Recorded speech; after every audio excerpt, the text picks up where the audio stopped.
नमस्कार मंडळी. स्टार प्रवाहावरील घरोघरी मातीच्या चुली या मालिकेच्या पुढील येणाऱ्या भागामध्ये आपण असं बघणार आहोत की ऋषिकेश हा जानकीमुळे सारंगवर रागवतो. तेव्हा सारंग देखील विचार करतो, दादाला ही मुलगी एवढी महत्त्वाची का वाटत आहे. त्यानंतर आपण पाहतो ऋषिकेश हा धावत रस्त्याने सर्वत्र जानकीचा शोध घेतो आणि जानकी ही त्याला भेटते आणि तो जानकीला बोलतो, जानकी चल आता माझ्यासोबत घरी. तेव्हा जानकी ही त्याच्यासोबत येण्यास नकार देते आणि बोलते, जर माझ्यामुळे तुझ्या जीवाला धोका असेल तर मी तुझ्यासोबत येणार नाही.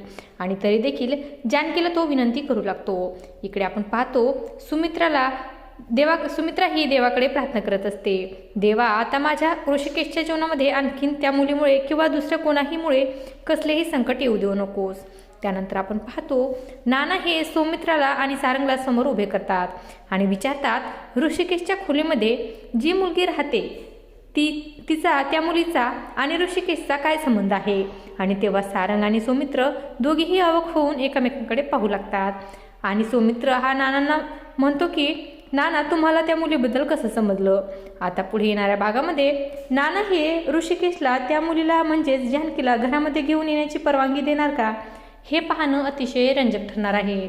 अशाच मालिकांच्या नवनवीन अपडेट्स पाहण्यासाठी आपल्या चॅनलला सबस्क्राईब करा आणि व्हिडिओ आवडला असेल तर लाईक आणि शेअर करायला विसरू नका.